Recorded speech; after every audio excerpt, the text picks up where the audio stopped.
neologismo que dijiste de que, ya soy un borracho, bebo, ya, soy poeta, ¿no?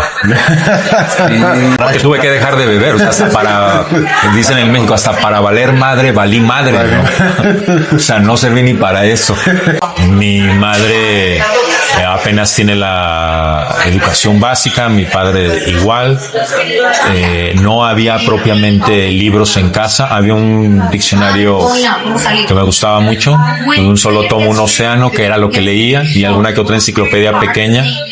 Espero no decir tantas sandeces y barbaridades. Bueno, estamos en el segunda temporada ya de La Clínica del Sujeto. Hemos grabado algunos episodios y queremos hacer uno a partir de una coincidencia que los libros permiten, que la literatura y estas inquietudes intelectuales permiten, y es el haber conocido a Pedro Mena Bermúdez, que está aquí con nosotros. Ayer tuve la fortuna, en el marco de la Feria del Libro, de presentar este libro de ensayos de él.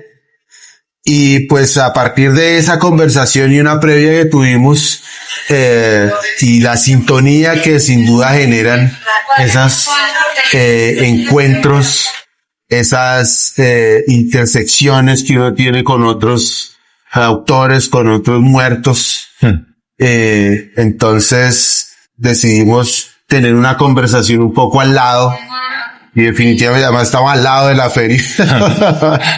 Y en ese sentido hablar un poco más allá del libro, un poco más con Pedro, que nos hable del oficio de escribir, de dictar, y de esas contradicciones que hay allí. Entonces, Pedro, bienvenido otra vez a Colombia. Gracias. Y a La Clínica del Sujeto, este podcast que tenemos en la plataforma Tabocé. Entonces, cuéntanos de ti, y de una vez entremos en la materia del oficio de leer, escribir, sí, y de editar. Bueno, en principio les agradezco muchísimo la invitación. Para mí es una alegría estar por acá, en Bogotá, con ustedes. Disculparán que no soy hábil en este tipo de formatos de conversación grabado. Yo tampoco, así. Espero no decir tantas sandeces y barbaridades. No, ahí sí tienen las de sandeces cualquier licencia. Sí. Bueno, adelante. No me lo digas porque me puedo tomar muy en serio todo eso, ¿no? Y no nos va a convenir. Hablábamos un poco antes de eso. Es que hay que apelar a la prudencia mínima para conservar cierta salud mental. Creo que sí. Y te agradezco la curiosidad que manifiestas, la atención de el trabajo que se hace por como editor y como escritor, ¿no? En realidad, como editor, yo tengo pocos años ejerciendo este oficio, que gracias a mi amigo y a mi socio Antonio Raúl Caram García, de alguna manera tuvimos, o él me ayudó a tener la osadía de darnos a la tarea de editar libros, ¿no? Él tiene toda la experiencia del mundo, tiene más de 20, 30 años en el área de diseño, además de otras artes. Es un hombre un poco del renacimiento, ¿no? Universal, y hará algunos años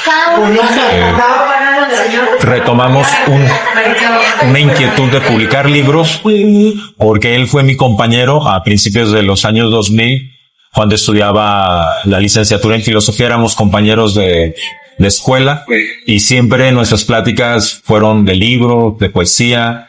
De alguna manera yo tengo una deuda intelectual con él, porque me abrió el panorama a poetas que yo no conocía. De alguna manera con él fui consciente de que me gustaba la poesía, ¿no? Y era de las pocas personas con las que no me daba pena decir que me gustaba ese género. gustaba y a la vez lo deploraba, ¿no? Porque yo en aquel entonces sí quería ser filósofo, era como el sueño de joven, y a mí me decían que me dedicara un poco más a la poesía, y yo me lo tomaba así como de no, yo no quiero ser así, vamos, todo delicado, y no me atraía la beta poética en su versión creativa. Solamente era un lector, en aquel entonces un lector muy voraz, y algunas de las personas que influyeron y que me dieron mucho material para leer fue Raúl.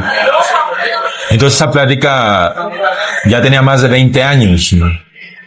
En sus diferentes momentos, en sus diferentes circunstancias, cada vez que nos encontrábamos, volvíamos a retomar el tema, hablábamos de los libros, de su condición tangible, física, del soporte que es el propio papel.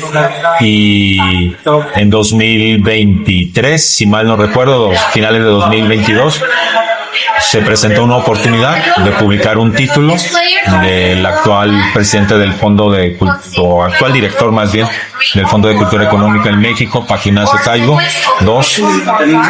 Teníamos, para mí, ¿Un permiso? gracias, me regala un vasito con agua.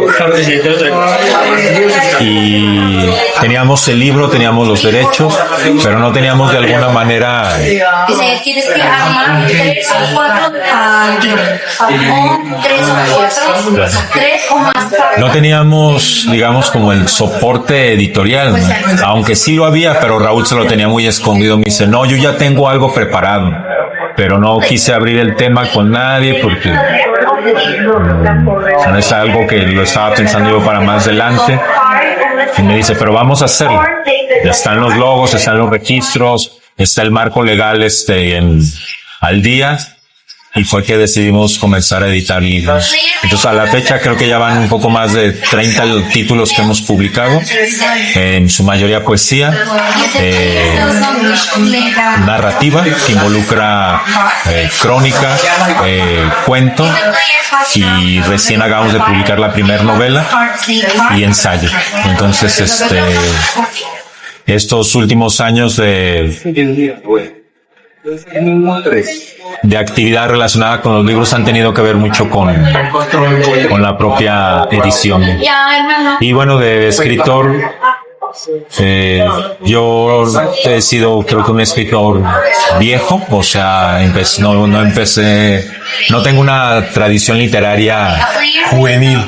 No tengo una genealogía de intelectuales, ¿no? Vengo de un hogar muy sencillo, muy con algunas carencias. Mi madre apenas tiene la educación básica, mi padre igual. No había propiamente libros en casa, había un diccionario que me gustaba mucho, con un solo tomo, un océano, que era lo que leía, y alguna que otra enciclopedia pequeña y revistas. Entonces no fui el típico niño intelectual o apegado a los libros. El gusto nació quizá ya más tarde, a partir de los 11, 12 años, leyendo cómics, que también me prestaba un amigo o que los intercambiaba por discos. Y yo creo que ya entrada la preparatoria fue cuando más me incliné a la lectura de libros y a escribir ensayos.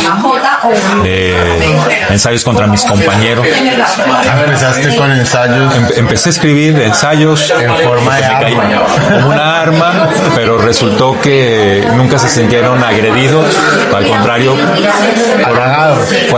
se sintieron halagados, hubo mucha risa, y no sé, fue como un poco la frustración de que quería atacarlos, y el ataque resultó como cosquilla, como risa, y luego escribí a escondidas poemas. Ya entrado a la carrera, pues mi atención se centró en lecturas de índole filosófica, y siempre estuve leyendo de manera paralela literatura en general. Entonces, Gracias. El primer libro que yo publiqué fue de poesía. De hecho, mi editor fue Raúl, ahora que lo recuerdo, ¿no? Él me ayudó a hacer el diseño del libro. Fue a través de una beca que me dieron en el Instituto Cultural de León. Y él me ayudó a hacer prácticamente todo el libro, ¿no? ¿Y ese libro era de ensayo? De poesía. De poesía. Sí, el ensayo Lo primero que hiciste fue poesía. fue poesía. El ensayo O sea también que- después terminé escribiéndolo como a escondidas, y fue a través de un amigo que hace algunos años, por ahí de 2017, 2018, me invitó a una revista electrónica que él tiene a la fecha a publicarlo, pero él me buscó como ensayista. Y yo siempre temí eso, ¿no? Yo ya había hecho colaboraciones antes en otras revistas, pequeños ensayos, pero acá se trataba de un compromiso de cada 8 días Escribir un ensayo escribir una cada especie de columna, y me gustó porque me exigió mucho, ¿no? Me exigió mucha pues un disciplina. entrenamiento tremendo, ¿no? Sí, sí.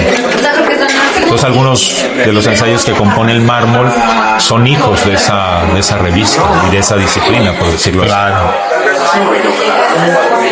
Estoy interrumpiendo. No, está bien. Aquí también vamos metiéndole los asuntos de café. Más o menos. Dale chance. Te sirvo un poquito. Sí, no, nosotros de hecho hicimos un curso Sí. para cogerle gusto un poco a ella. Ya me gusta el café, pero sí es a partir de eso un poquito más, ¿no? Sí. Este café es caucano. Caucano. La zona del sur de Colombia se volvió el nuevo triángulo cafetero de Colombia, porque allí salen los mejores cafés de Colombia. O sea, es Han Cauca, ganado- Huila y Putumayo o Tolima. Cauca, Nariño Cauca, Nariño y Huila. Pero Colombia no tiene presa mala en café. O sea, son los que están punteando en calidad, pero no quiere decir que en otras regiones no haya un buen café. Por ejemplo, en el Valle del Cauca ahorita salen cafés de campeonato. Sí. Muchísimo. Yo he ido a Cali y además están abriendo cafés muchísimo. Sí, señor. Así de... Es delicioso, mira. ¿Sabías en tu país cuáles son las mejores regiones de café?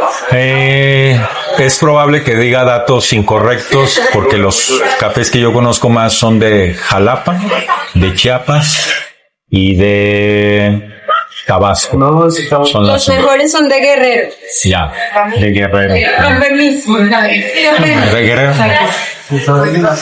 Y la zona sur. Sí, fíjate los estados que Ahí te quería interrumpir para preguntarte sobre una cosa que mencionas y que aparece en el libro y que aparece en las conversaciones, incluso cuando estábamos hablando del ensayo como género, y es esta cuestión como el fracaso. sí. El fracaso no visto desde el punto de vista un poco monótono, como mononeuronal de estos discursos del éxito, sino más en términos de el fracaso como un asunto literario. Sí, vía existencial. Y vital. Sí, Exacto. vital, sí.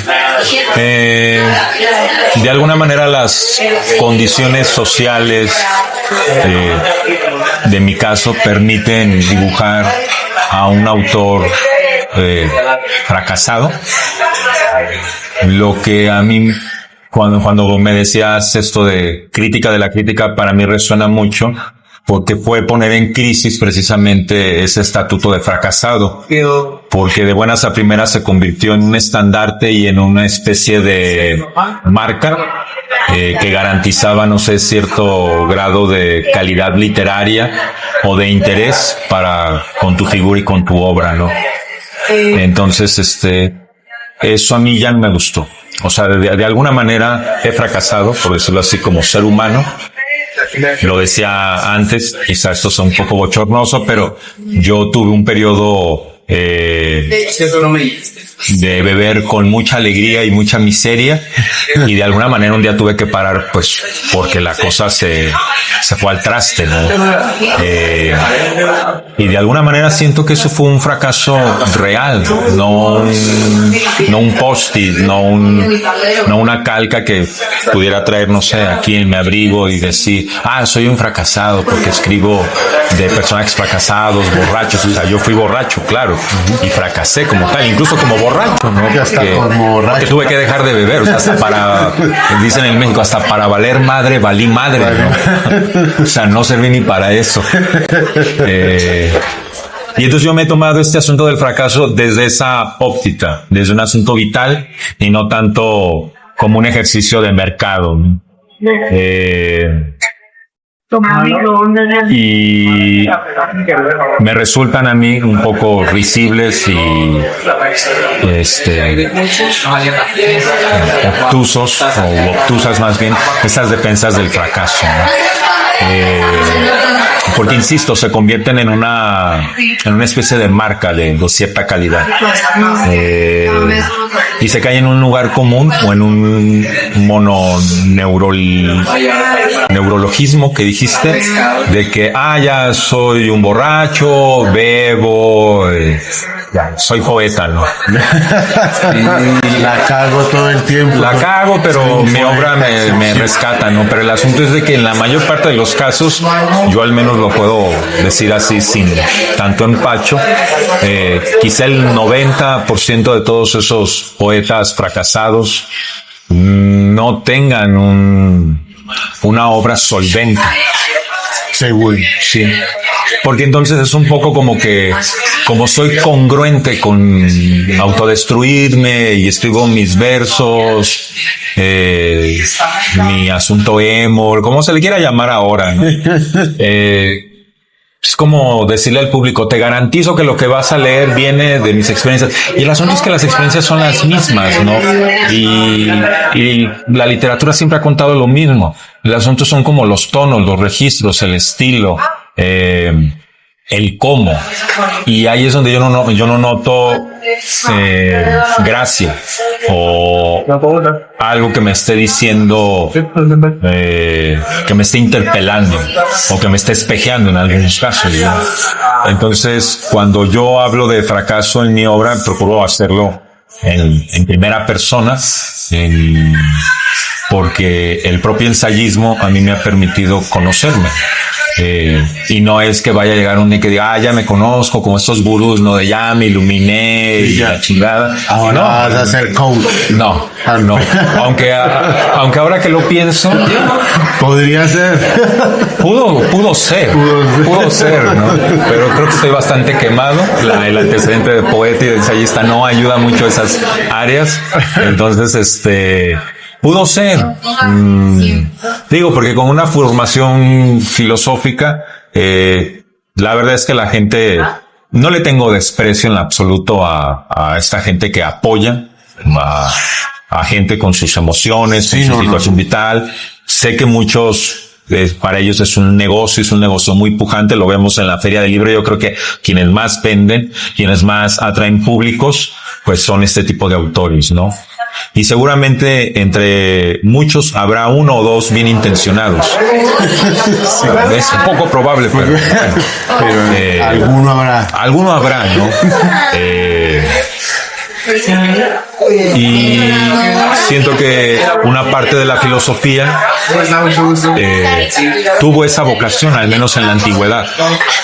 Exacto, eso también hablábamos un poco ayer y lo quería traer a cuento, que tiene que ver con la literatura y la filosofía puesta no en el papel, sino puesta en la propia existencia. Sí. Que eso me parece más interesante y más ausente.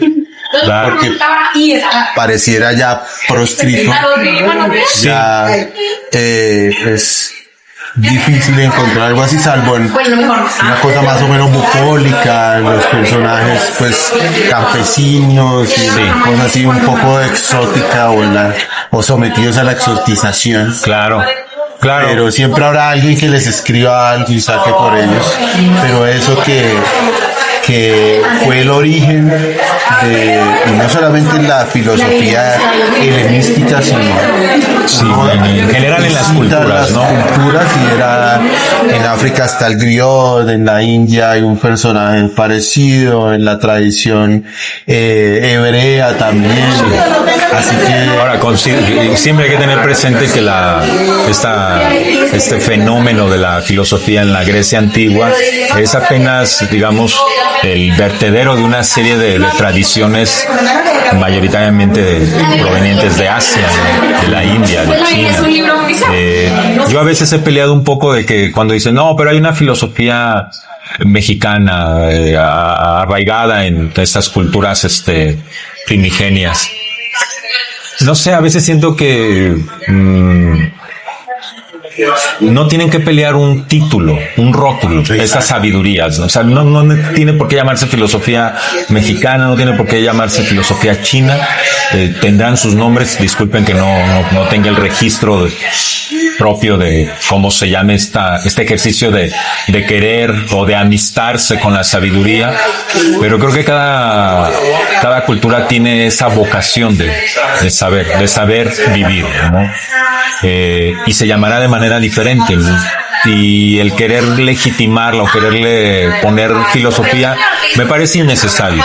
Celebro quienes hacen esas empresas porque en ello va el rescate de muchas obras, de muchas personas que se dedicaron a pensar y a actuar en conformidad a esos pensamientos sobre cómo conducirse con la vida, ¿no? O en la vida. Y si coincidimos, puede ser discutible que uno de aquellos que le nombró a este tipo de ejercicios filosofía fue Pitágoras.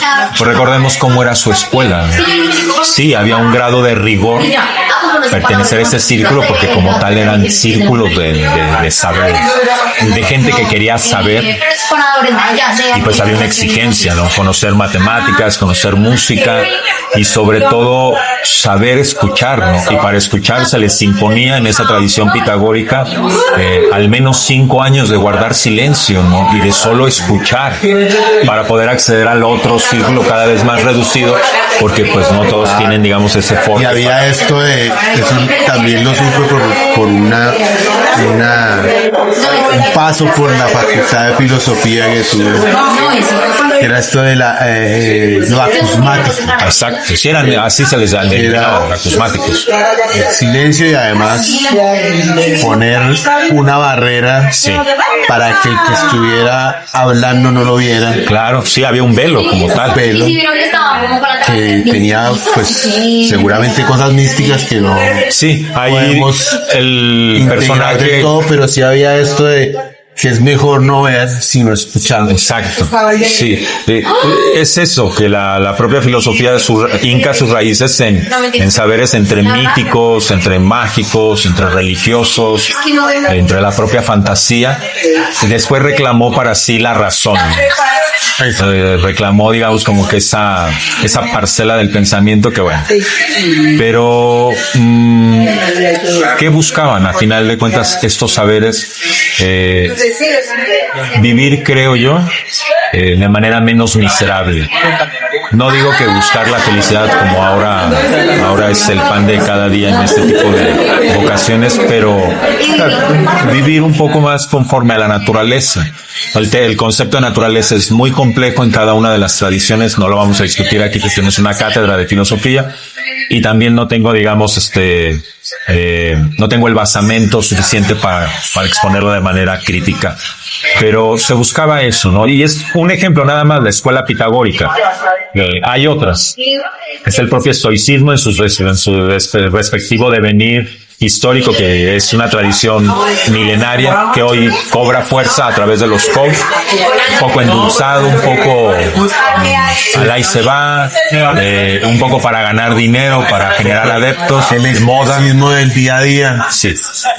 Y no nos va a resultar a nosotros difícil, digamos, tener una especie de actitud estoica ante la vida, porque tenemos, lo digo creo en el caso general de América, tenemos una base católica cristiana, y recordemos que el cristianismo le tomó prestados, por no decir algo más grave, muchos de los preceptos al propio estoicismo, ¿no? Sí, entonces calzó ese. Entonces vamos, somos tierra fértil para ser estoicos, ¿no? Porque tenemos esta base judio-cristiana que ayuda. O al menos para pretender serlo. Para pretender serlo, ¿no? Que a fin de cuentas, yo te lo comentaba ayer, Diego, yo vuelvo un poco a el interés a este tipo de tradición a través de leer ahí en esa casetita de periódicos que tenía a un filósofo llamado Pierre Hadot, un librito que por el título me espantó, dije, bueno, ejercicios espirituales, y afortunadamente en las primeras páginas advierte el autor que no se trata de estos ejercicios a la manera de Loyola, sino de estos ejercicios que se practicaban en la antigua Grecia, en esas escuelas, ¿no? ¿Y qué es un ejercicio? Pues una repetición. Repetir, cuando nos dice el estoicismo de no hagas caso tanto del sufrimiento que te proporciona un tipo de pensamiento. Eso no se consigue como una especie de indicación, o sea, no deja uno de sufrir. Si yo te digo, no pienses en que tu enfermedad te está consumiendo, no lo hagas para que no sufras. Eso no se da así, se da a través de una repetición, de que yo tengo que estar intentando, que tengo que ejercitarme, repetirlo para poder medianamente conseguir eso, ¿no? Y entre otras con pequeñas cosas, o sea, claro, como en cualquier ejercicio, incluso físico, sí, que también está mucho en esto de lo que integraba la filosofía. Claro. Que incluso integraban ejercicio físico. Sí, o sea, los gimnasios, exacto, en realidad también eran centros filosóficos, ¿no? Porque había una especie de correlación bastante marcada entre el propio espíritu y el cuerpo. O sea, no había esta división o este pleito que no vamos a decir quién lo originó ni quién lo diversificó, pero no estaba tan conflictuado la relación cuerpo-mente, cuerpo-espíritu. Y la filosofía de esa manera, como práctica, como ejercitación espiritual, de alguna manera entró en crisis. Es probable que haya sido a partir de la fundación de las universidades, de que la filosofía terminó reduciéndose o comprimiéndose en las aulas.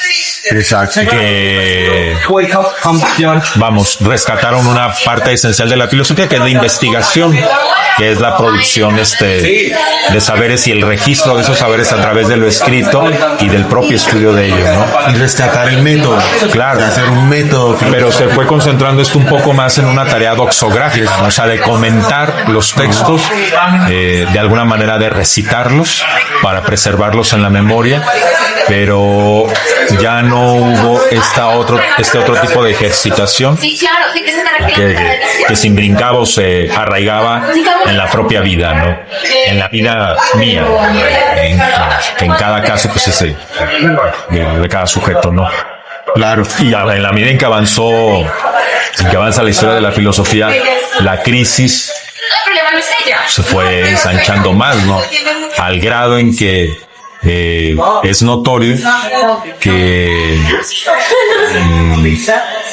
podemos encontrar a especialistas, no sé, en Schelling, en Spinoza, en Deleuze, en Derrida, con un dominio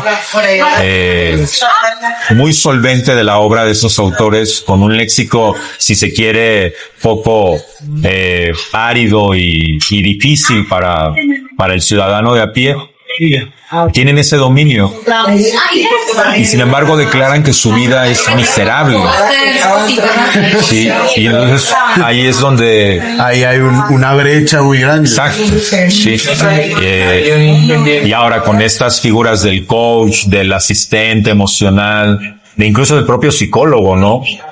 del cura, de gente que de alguna manera ha funcionado como compañía, el filósofo, como que un poco, el filósofo actual, por actual me refiero quizá desde la modernidad, repele un poco ese compromiso o esa responsabilidad. Así como de, no, lo mío son los libros, pero no la vida. Lo mío es la letra, pero no la acción. Sí. Y cuando ha habido filósofos que se han comprometido con la acción, tienen un grado, digamos, de repercusión muy fuerte, ¿no? Yo podría poner así, de manera muy, si se quiere, precipitada, el caso de Marx, ¿no? Que llamó a la acción, y bueno, lo seguimos discutiendo. Sigue siendo materia de controversia, no solamente en el área filosófica, sino muy particularmente en el área económica, social y política, ¿eh? Porque es un filósofo que llamó a la acción. Y hay otros que lo han hecho posterior a este mundo. Bueno, y él, sus inicios como pensador, vuelve la vista al materialismo de Demócrito. Exactamente. Sí. Entonces, a veces puede parecer esto un lugar común o una verdad que muchos llevan.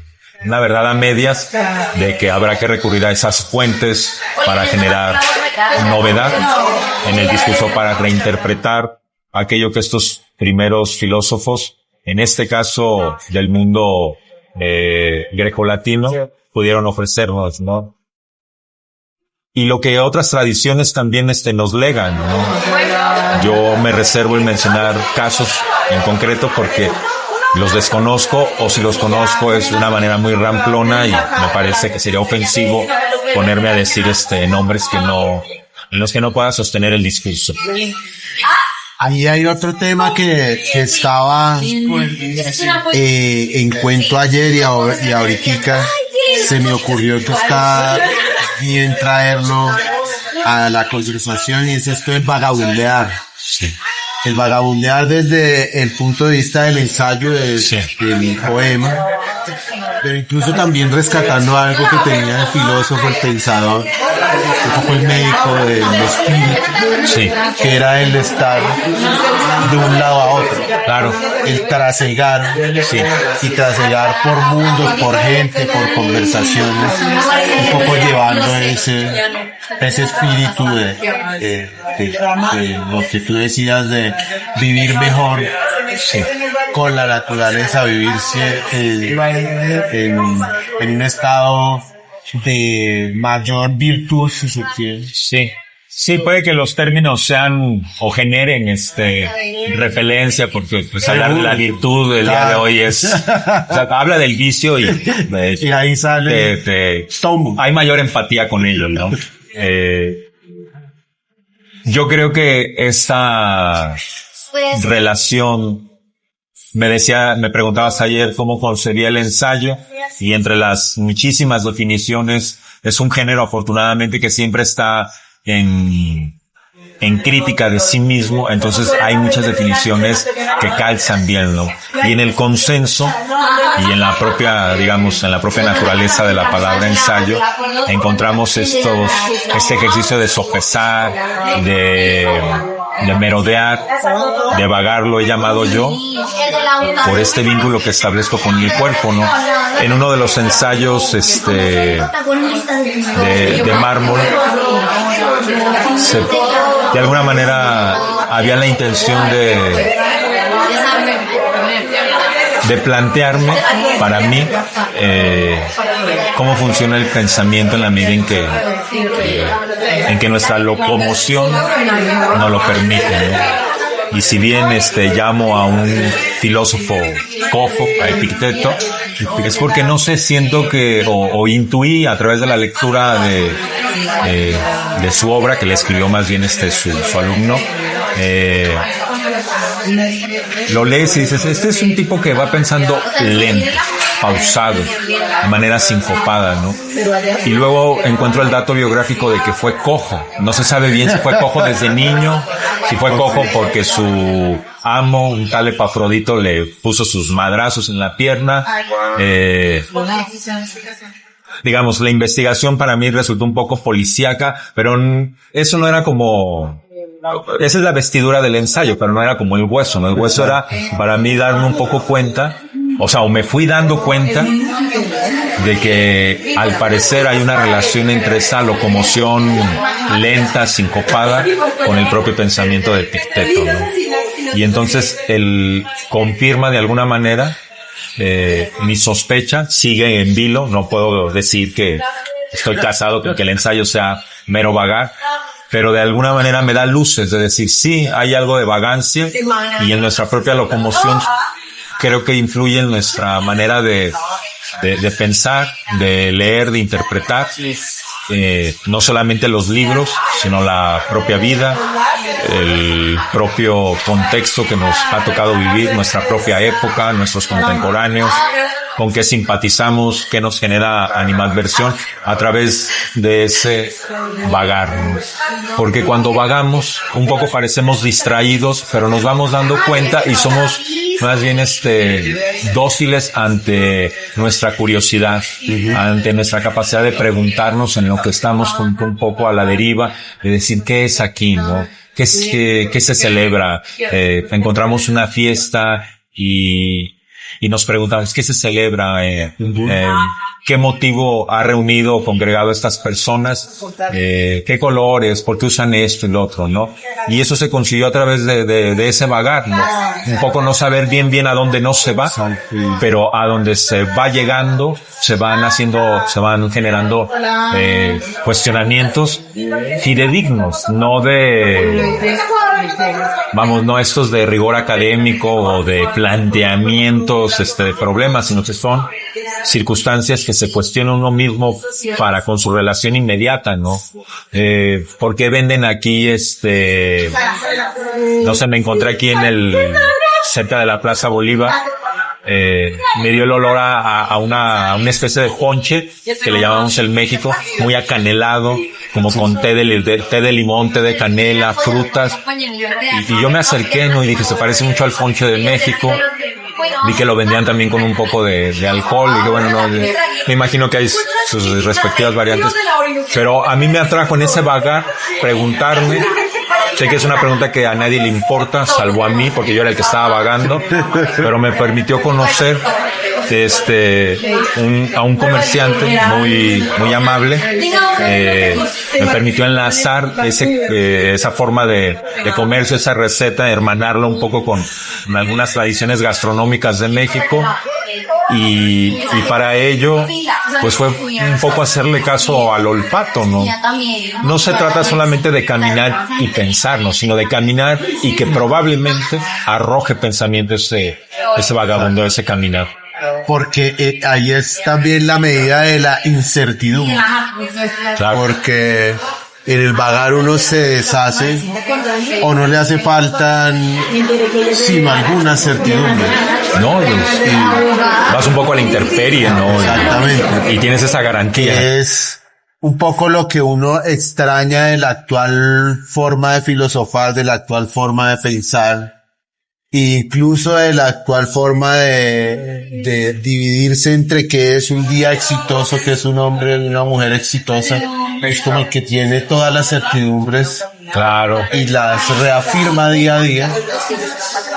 Pero este vagar es todo lo contrario, es qué nueva incertidumbre me permite otro tipo de experiencia.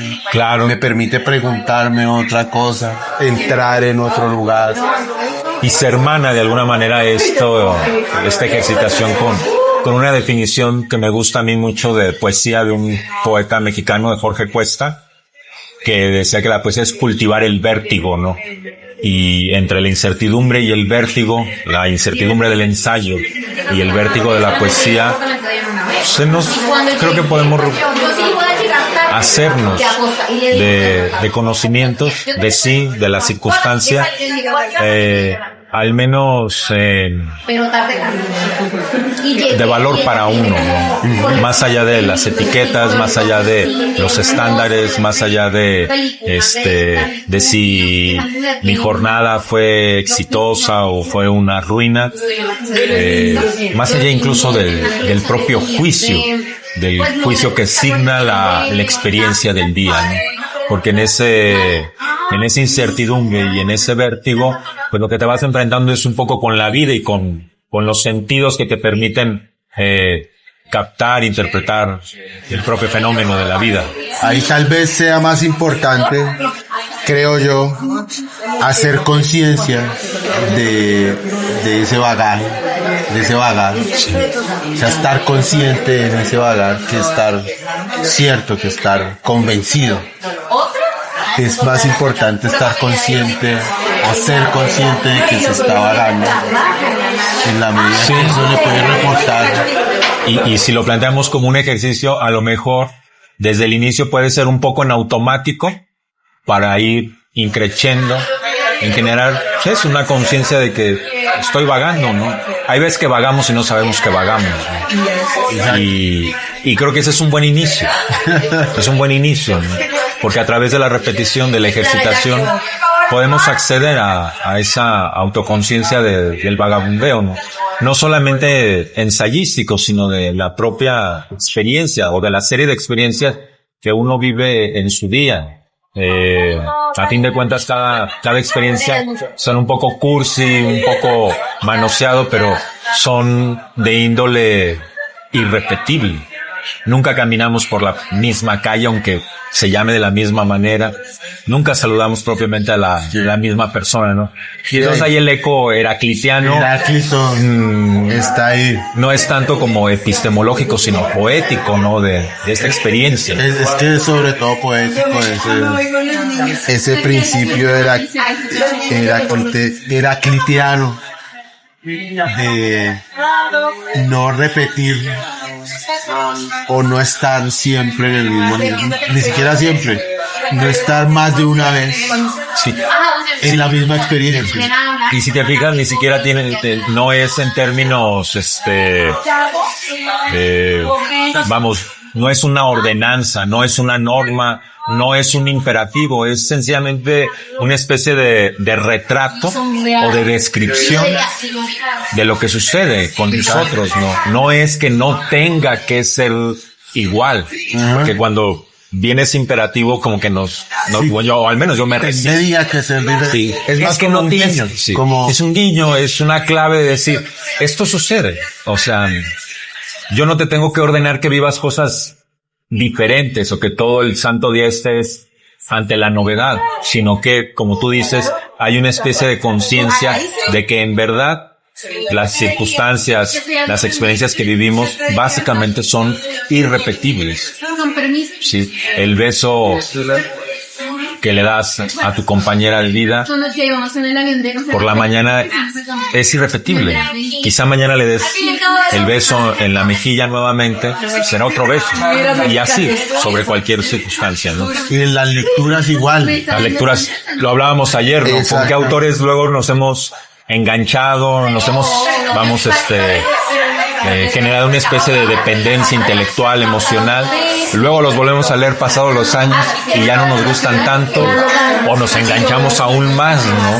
Entonces, ¿por qué? Pues porque son diferentes los ojos que están leyendo a la altura de la juventud que tenemos, como decíamos hace rato, con la otra juventud o niñez que tuvimos. Y entonces, pues a lo mejor,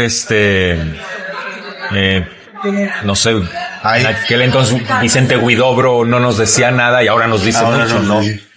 Y hay una anécdota de Borges de estas que ponen como cuando del profesor que parece que era un profesor más bien laxo, tranquilo, entonces le decía a sus alumnos como, leyó tal texto y no lo entendí. Bueno, a lo mejor después le vaya a servir. A mí me ha pasado así, que después me acuerdo de algo que leí y no me pareció nada útil o nada sorprendente, y me encontré después de los años y pueden pasar décadas alguna gracia. Bueno, me hubiera gustado tener a Borges de profe, ¿no? Pues imagínate. Entonces por ahí creo que es una conversación suficientemente buena para hacer un podcast. No, espero no Vamos a habernos ver. hecho perder su tiempo. Y si no, al menos un ensayo. Sí, bueno, igual Puede para... empezar por el café el ensayo. Sí, de hecho yo me gusta ir a los cafés y me gusta leer y escribir ahí. Son muy ruidosos, pero Pero hay algo en el café que... hay algo, un poco se activa el mirón que soy. Eso es un lugar como de la curiosidad chismosa. Sí, de sí, sí. La conversa de al lado. Sí. De quién será. Sí, entonces es estimulante, al menos para mí, ¿no? Ahora, pues yo te lo dije ayer, te lo dije a ti también. Aquí hay algunos libros de regalo para las personas que se interesen. Ustedes sabrán la manera y la mecánica en que hacen llegar estos libros a su auditorio. Yo de antemano les agradezco el café, pero sobre todo la conversación. Y bueno, esperemos que no sea este nuestro último ejercicio de intercambio de pareceres. No. Ni más faltaba. Chévere se conversa.